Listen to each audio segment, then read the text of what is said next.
I know when I was a kid, there was lots of stories about fantasy worlds, dragons.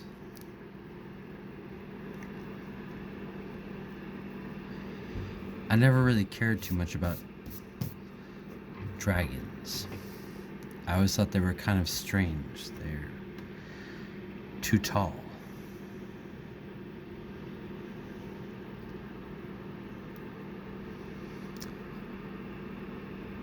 too bulky, large wings, but not necessarily like a. It never seemed to me like there would be enough air pressure, you know, on the ground to support their weight. So I never really believed uh, that they could exist. I mean, I know they exist. They existed in stories that I read, video games that I played. There were plenty of dragons. I knew what they looked like. It's really strange to think about that something can not exist, but you know exactly what it looks like. You know, it has with the wings and the feet, talons, and almost to some extent, personality. That a dragon could be of a certain temperament. What is the temperament of a dragon? Are they mostly angry?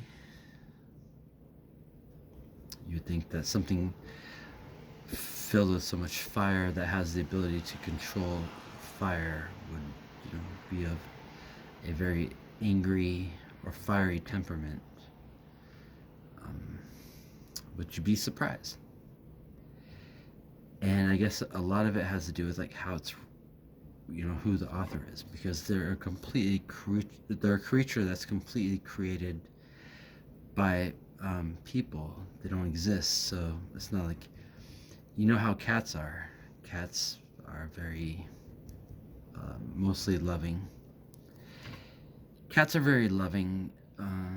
They probably would, you know, given the chance, being a little bit larger, would probably eat you. Um, but a dragon, there's no real way to like say what exactly like the temperament of a dragon is. You know, it might be, maybe they're very angry. Maybe they're very docile, like horses. Horses have always like creeped me out as an animal. I don't understand why horses like people so much. They trust people. Um, they they like to. They don't mind, you know, that you climb on top of their back, ride around on them, and chain them up to a fence or a post. You know, I guess we're like not that it's still like 1876, but you know you can still do it today with the horse. Um, Rope a horse off, and they just really seem to like us. It seems like out of all the animals in the world, there's only two animals that really like humans. You know, it seems like logically, there's so many other animals that just really would like to kill or eat humans. But there are two animals in the world that don't share that really want to be on our team, and that'd be dogs and horses. And I'm not sure why horses. They're very large. They love the wild open range, but they seem to have a real affinity towards humans.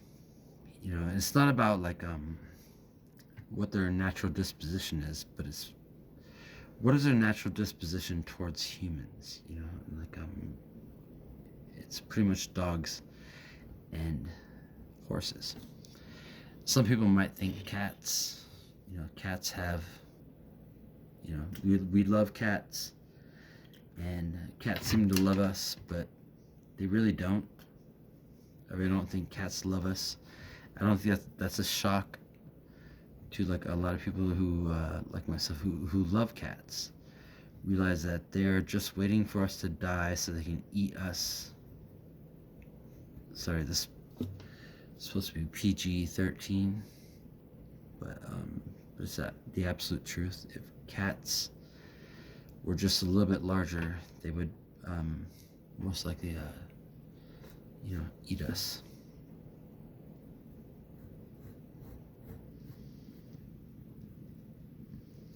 So why am I talking about animals here? I think I'm talking about animals because I miss my animals. I don't have a cat currently. I'm not allowed to have a cat in my apartment, and that kind of hurts. And I wish I was allowed to, but I don't really want to though. Also because I live on like the third floor of a large apartment complex, and I think it'd be terrible to have a cat that was not allowed to, go outside and do outside cat things. I'm a big fan of outside cat. I'm not a big fan of like fat, fluffy cat, indoor cat. I think that some people post pictures of their fat cat or whatever, and I look at it and I think, your cat is dying. It's unhealthy. Your cat, the big chunk,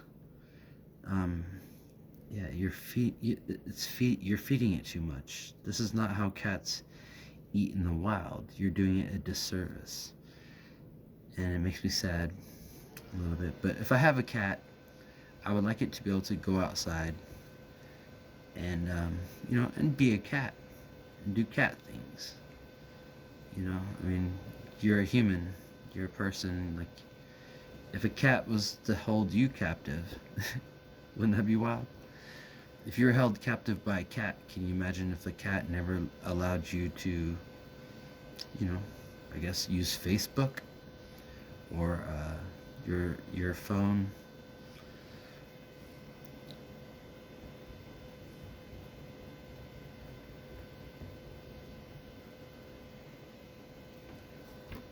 Cats have their own social network, and the social network revolves very highly upon like being outside, making cat calls, yelling at things, maybe getting into fights. That's what cats do. They really like getting into fights. You'd be surprised. Cats seem like they're very docile when they're in your apartment, but when they're on in the outside world, they really like fights.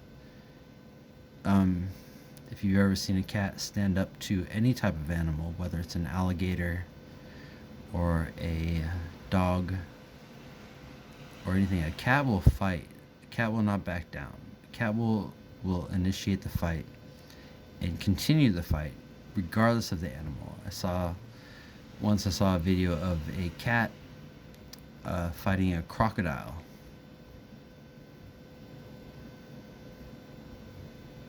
It seems kind of wild, but absolutely true. And the cat actually won the fight with the crocodile simply by perseverance.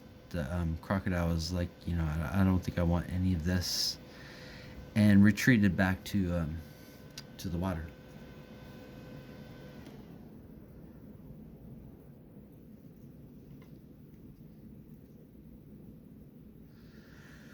So what I'm drawing right now is like, I guess, a it's kind of inspired by a Peruvian warrior, but don't for a second think that it's going to exist that way. I think I'm going to add things to it that's going to kind of hide the warrior. I don't mean to hide the warrior. Maybe I do. Maybe it's my way of fighting a battle I can't fight naturally, because maybe this guy is way too tough. So the only way I can defeat him is to turn him into something else. So maybe I'll turn him into an eagle. Doubt it. Most likely because I don't know how to draw an eagle. Also, I just like drawing lines. And I like drawing lines, and I like not really knowing where the lines go. Just sometimes they just do things like this, and it's almost like having like a small child or something where the lines go off. You can't see that because I'm blocking it with my hand now. But there's like lines just go off, and you look at them and you go like, what happened to those lines? I thought I was doing something. I thought I was doing one thing, but apparently I'm doing something else. So rather than try to fight against it, you just work with it, and you say that's exactly where the lines were supposed to go in the first place, and pretend like the whole thing was on purpose, and reinforce all the lines, because that's exactly what was supposed to happen.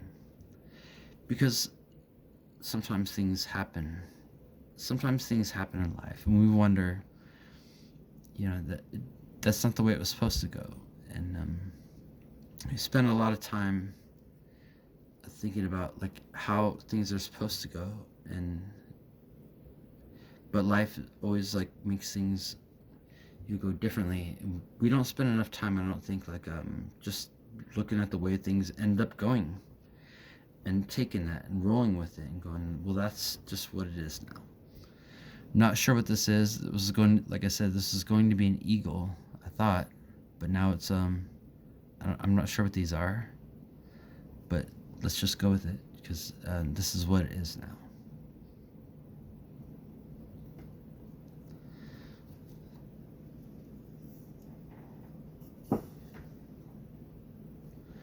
There's something that seems to be coming off the top of his head. I think there should also be like a body. Is this a person? I think, are we still like holding on to the idea that this is a person? So I'm making these tube type structures, or maybe I'll make them almost bulbous structures. I'm not sure what these are. Um, we'll find out what they are later.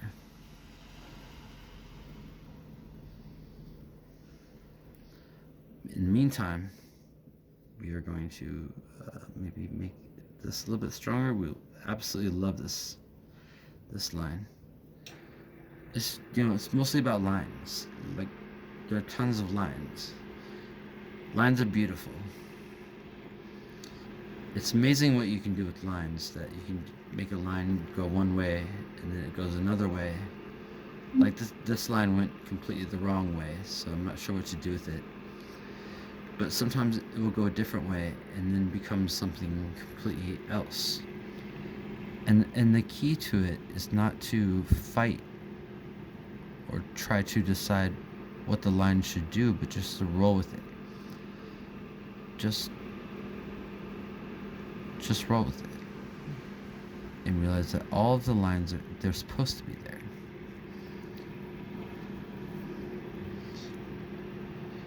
They're absolutely supposed to be there. I used to be really afraid of flying in airplanes. It took a long time for me to get over that fear. And when I finally got over the fear, the way I got over it, well, of course, was like beers at the bar helped. Except for the fact that like the beers that you buy in the bar cost like $16, and they have no alcohol in them. They do that on purpose because they don't want people, being really drunk on planes. And that's fair. But I was on a plane, and I decided one time that like normally my way of like dealing with planes is like to think that like the aerodynamics of it, to think about the science of it, and I understand the science, and planes are absolutely wonderful, inventions of humanity. They fly because they are aerodynamic. And I understand aerodynamics. So why was I so afraid? Knowing that a plane wants to be in the air, why would I be so afraid of the plane in the air? That's exactly where it wants to be. It's like a fish in the sea. It's exactly where it wants to be. So why was it so scary to me? Well, because I guess because I'm kind of like a cat. And even though you know how a car works, you know, maybe even a cat knows how a car works, like they freak out like when you take them for a drive sometimes. Some cats love cars.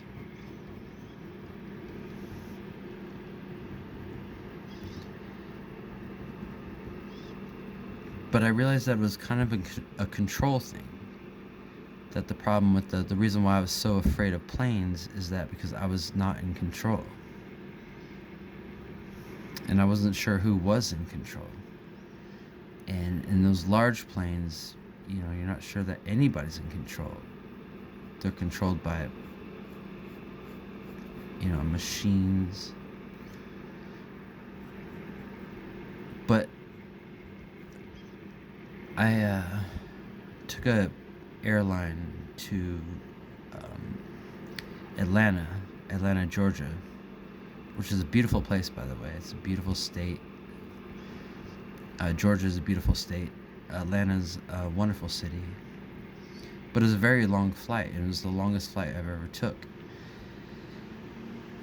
And I realized that I had to get over my fear of it, or I wasn't going to make it. I had to go there for like kind of like a business. It wasn't a business reason, but like somebody wanted my opinion, and so like I was, you know, for their sake, and they were footing the bill. I had to do it. I couldn't say no. So I had to figure out some way to deal with my fear of planes. And what I did was I drank 2 big glasses of Bass beer at the bar, which again, I don't think they had any alcohol in them at all.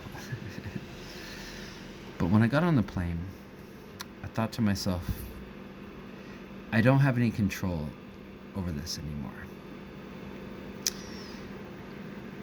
And instead of freaking out over every sound, hearing like a clunk clunk, you know, bing bang, beep beep, all the noises that would normally make most people that fear flying nervous, I just kept telling myself, that's exactly what's supposed to happen. That's exactly what's supposed to happen. And as the plane set out, and as we flew across the country towards the east, towards the Atlantic, at one point we encountered turbulence. And I realized that this is a point where like I would probably lose my mind normally, but I just kept telling myself, as the plane bounced around, this is exactly what's supposed to happen. This is exactly what's supposed to happen. I just kept telling myself that. I'm a rational person. I like science. I don't necessarily like lean towards belief. But sometimes you have to lean towards belief. And sometimes belief can save you from things like panic attacks. I just kept telling myself, against my own better judgment, this is exactly what's supposed to happen. This is exactly what's supposed to happen. And those big bangs and noises and the plane going crazy and flying over the place didn't bother me anymore. Because this is exactly what's supposed to happen. This is exactly what's supposed to happen.